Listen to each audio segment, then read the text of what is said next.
Welcome everybody, Red Arrow 23 here. We're going to be doing a playbook episode on the Redline rocket launcher open. Let's boom some beaches! So we're straight into it. We've got Shanks on Redline. I'll show you a little bit about his task force at the end of the video. So this is basically what we're looking at. This is what we're working with. Redline sometimes will come up with just a bunch of rocket launchers right in your face. They're all over the beach. So you're not going to be able to get off the beach without clearing them or smoking past them. I have seen some very nasty red lines with rocket launchers all along here as well. If that happens, I'm sorry. I mean, I can't do anything about it. So we're just going to talk about one tactic to absolutely clear them out if you can. This is on a reasonably high level op. I think this is on Forlorn Hope. And the building health is 814%. So just imagine that on top of a regular level 14 rocket launcher, and that's what we're dealing with, a very high level, very high health rocket launchers. So the way we can do this, all Zooka, and we're going to be doing just a line of smokes. We'll play this real slow time as we talk through it. So we've got 8 boats of Zookas. We're going to be dropping 4 smokes. And then we want to drop, and they need to be low enough on the beach that they're completely covering the Zookas as soon as they come off the beach. We're not going to be using any flares. We don't want to be peaking at all. We want to use all of that delay if we can. And we're going to be dropping 2 boats of Zookas in each smoke. And then they're just going to walk, because if you imagine their targeting system, they're going to walk directly to the closest defense that's going to be there. So they're all going to be walking straight forwards to the closest rocket launcher in theory. The way that we're going to cover them, they are going to spread as they get closer, because if they are further back, they're all going to spread. They're already quite spread out. They're not grouped up. We haven't flared them all in together and then they're going to spread out.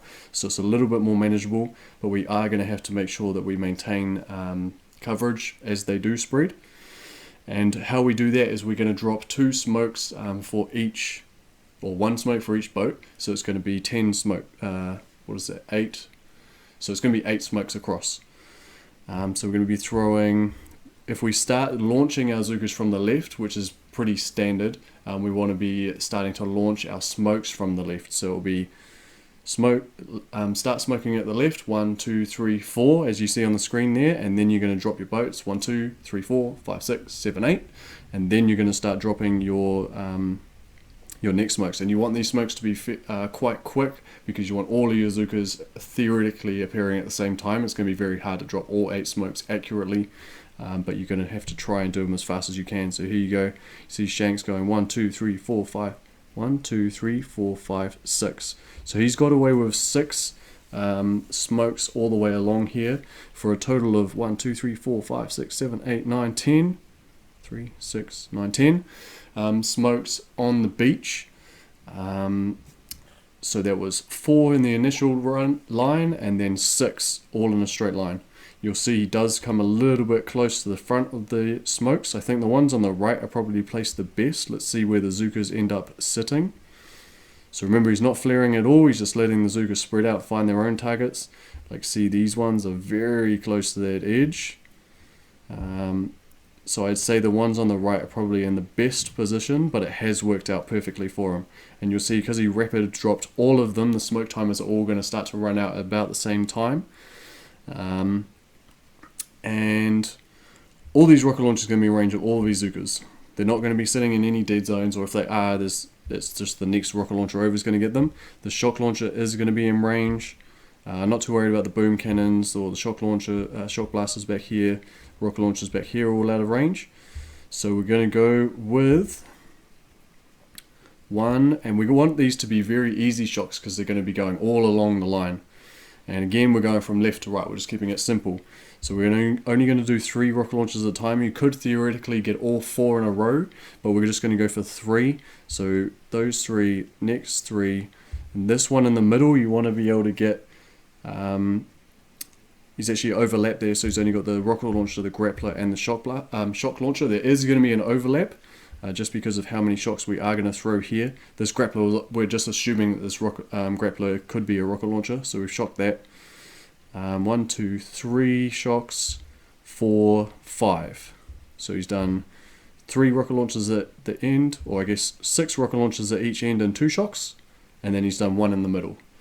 And that's just going to be from left to right again. 1, 2, 3, 4, 5. Obviously still quite quick as well. You are quite close to the beach, so that smoke timer can be quite close to expiring before you throw them. And let's go, and you'll see that the Zookas are just laying into the rocket launchers.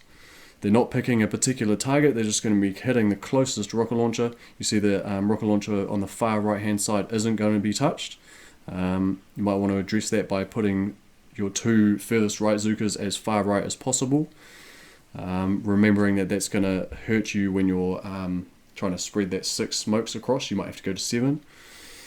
So here we go, most of those rocket launchers going down. As we come out of the shock time, we want to be putting a critter in the middle and then shocking as much as we can.